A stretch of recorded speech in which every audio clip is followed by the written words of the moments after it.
Okay, quick volume check. There we go. Good. All right, so this is going to be one of the longer videos in this whole build menagerie of content that I've liked over the last year or so.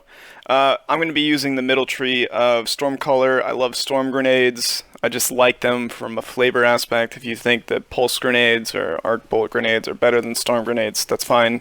I don't mind. I just like storm grenades. They're a very unique grenade. They have a very large area of coverage, and they just thematically are very appropriate. I'm going to be using the Thunderlord as well, for a variety of reasons, but Thunderlord is pretty dope.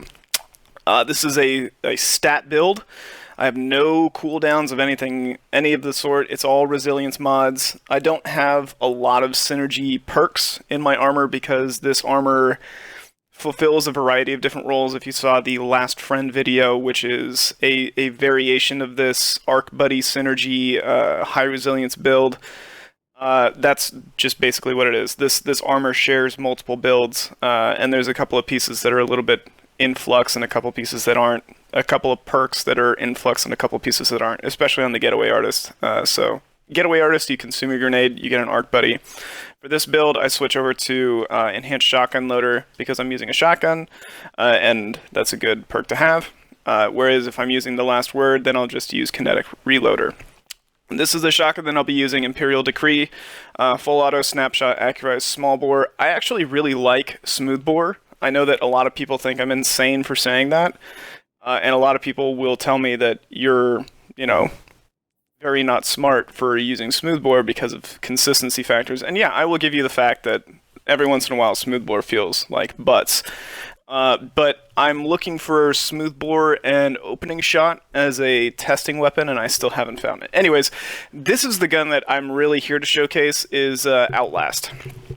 You might have to rewind that to get the details on it, but it is it's the pairing for the Getaway Artist. It's Demolitionist, Accurized, Feeding Frenzy, Arrowhead Break. I'm using Arrowhead Break instead of Polygonal Rifling because I've already got two stability factors covered between the Stability Masterwork and the Counterbalance mod, which helps the bullet deviation from being so extreme, which is a very big factor on these rapid-fire pulse rifles. They have a lot of bullet climb and a lot of bullet deviation. Their recoil direction isn't great. My cats are fighting in the background. If you hear that, just ignore it. But because I have a stability factor kind of covered through that pulse rifle, I tend to use handling because handling perks on the rapid fire frames tend to be a little slow as well. And they have a very efficient TTK.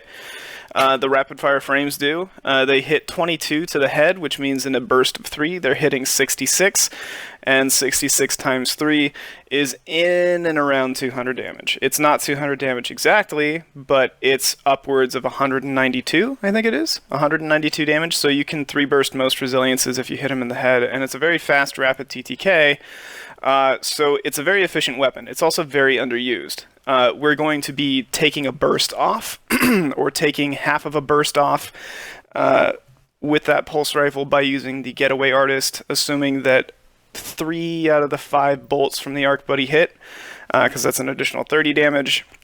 And the Getaway Artist smooths out the TTK of that pulse rifle. The big thing about this build that makes it work is the Ionic Trace and the conjunction of Demolitionist. So you always have access to the Escape Artist, the Getaway Artist Arc Buddy. Demolitionist gives you a large, generous sum of energy back. Since it's on a kinetic weapon, you're not really forced into playing around special ammo. You always have access to it. It's a primary weapon. The advantage that you also get is that since you're not using a damage boosting perk, you do have something on this particular roll is Feeding Frenzy, which makes you have a very rapid uptime and engagement time, or re-engagement time with this weapon. So finding this combination of perks for this specific build is kind of what I was looking for. The way that this build came together is I got this not this last man standing. The way this build came together, I got this Outlast, and it was right at the beginning of the season of the Drifter. And I was like, okay, that's a really cool pulse rifle. I want to do something with that.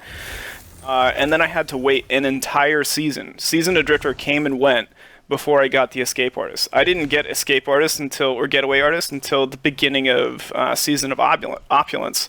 So this build took me 3 months to put together, and it was something that I've had in my mind. And I've been using 10 resiliency builds for Warlock on the Attunement of Control for quite a while now. I used to use Cerberus +1 as my 10 resilience build. I try and find weapons that have a slightly slower TTK than a lot of the other weapons, or that are just slightly underpowered compared to the competition, and then I put those on my 10 resilience builds.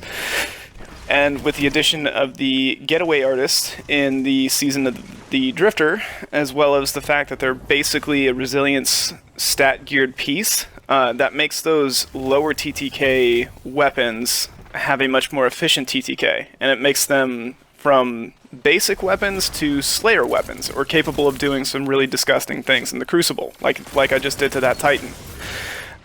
So I really love this build. This is one of the most versatile builds that I have, because it's high resilience, you have pretty good slaying potential. The biggest weak point of it is just the recovery, because I'm running a really low recovery value. I'm at 4, which is very low for a Warlock, and very low for slaying out. But if you compare that to things like Hunters and all that kind of stuff, you can get away with 4 recovery. 4 recovery isn't going to be the end of the world. So it's actually a pretty well-rounded build if you consider it. And if you're not using Empowering Rift like I am on this particular build and in this particular footage, then yeah, the Healing Rift will get you out of a lot of pickles. And predominantly I do tend to use the Healing Rift for the most part, but I wanted to showcase the Empowering Rift because it is a very good tool to use with either Thunderlord, your heavy, or with this pulse rifle as well. You do get added benefit from the Empowering Rift. So I thought it would be interesting to play around with a different subset of power access.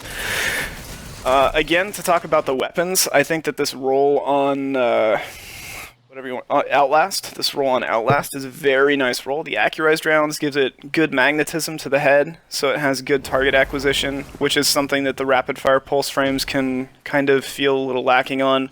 It has a good handling speed, which is really good. That's through the arrowhead break. That's another thing that these rapid-fire frame pulses can tend to be a little lax on. And then the synergy between Feeding Frenzy and Demolitionist makes it just for a really potent combination of perks.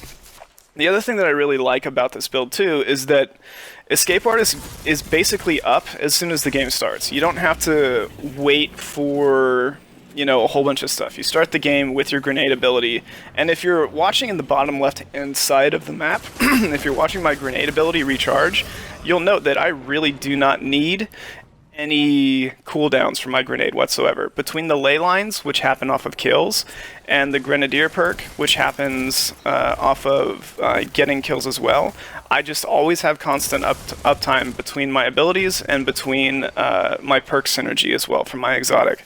And that allows me to slay out and get really good KDs and really good killing potential, and, you know, create a nice presence in the map that's efficient and fun. So that's one of the things about this build, is that it's very efficient and very fun. I wanted to talk a little bit about my shotgun though. The Imperial Decree, the high impact shotguns, those tend to have this strange characteristic of never really closing out the deal. Right? They don't always get the kill. They don't always finish the job right off the bat. Sometimes you have to get a follow-up shot. Sometimes you have to one-tap melee. Sometimes, this is a stupid move by the way. I thought my teammates were on my left and covering and pushing, but they weren't, and I thought they were going to clean that guy up, but they didn't. Anyways, so shotguns, the high-impact frames, sometimes they just don't do the job. Sometimes they don't finish their job. Sometimes they don't finish the kill that they're supposed to get. And you're left in this position like, okay, well, do I close the distance with a melee? Do I go for a follow-up shot? What do I do?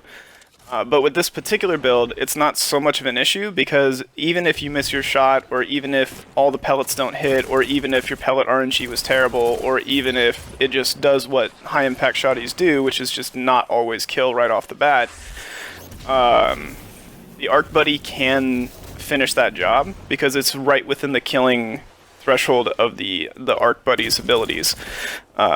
The other thing that I would also like to note is that if you see my reticle bouncing around a lot, it's because I play on a really high sensitivity, and I have found through testing that because I use traction a lot for sniping and for semi-automatic weapons like hand cannons and scout rifles and things like that, using traction is not beneficial for sustained fire, right? So if you're using like an SMG, or if you're using like an auto rifle, or if you're using a rapid fire pulse rifle frame, using traction is not the best idea, because it increases the amount of movement that your reticle has. So I've found in testing, although I don't change my settings in this, I've found that in testing, I don't use traction as well with automatic weapons or high rate of fire weapons as well as I do when I'm not using traction. So the advantage of traction, I think, and the advantage that I've found, is that it's probably a perk that's best served for somebody that likes to have, you know, rapid TTK, or rapid, not TTK, rapid time to swivel around, rapid awareness. It's a great perk for moving your head and flicking and doing flick shots and peek shots and things like that, where you have high damage weapons in lump sum. So for like bows, sniper rifles, hand cannons, things like that, even shotguns too. But those weapons are going to favor that kind of rapid, really quick damage unloading, but the automatic weapons are just not great for traction. So if you see like an inconsistency in my shot pattern, that's because it's actually really hard to use an automatic weapon with traction and a high sensitivity. So I found that sometimes lowering my sensitivity, like down to 7 or 8, and then taking off traction, will increase my my ability to play well with automatic weapons like auto rifles or high rate of fire pulse rifles, or SMGs as well. Just taking off that traction perk is really good for automatic weapons. In this, I don't do that because currently the perk that I'm using is traction, and that's the feel that I'm used to, is moving my head around, but that's just something to note. Long-winded description of the thing that I was trying to make a point of. Anyways, so getting back to the build, it's a 10 resilience build. I have that for maximum staying power in every gunfight because I don't have any damage ramping effects on my pulse rifle. And because my pulse rifle doesn't have damage ramping effects, it has exotic synergy through the Demolitionist perk.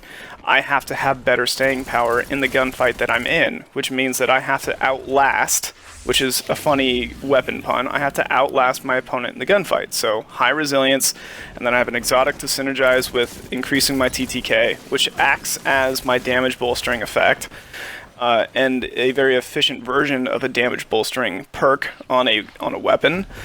And then, you know, I play into that whole highly aggressive playstyle, highly mobile. I still have a good mobility coefficient at 5 mobility, and then I have a close range weapon if I need it. A shotgun that's a high impact with a free hand grip to clean up anything there. I think that this loadout is fun in comp. I've used it in comp quite a bit. It's interesting, it's viable, and I think that everything in it is a really solid, well-rounded build, and it's a very efficient and lethal build. It's very fun. If you want to try it, try something like it, give it a shot.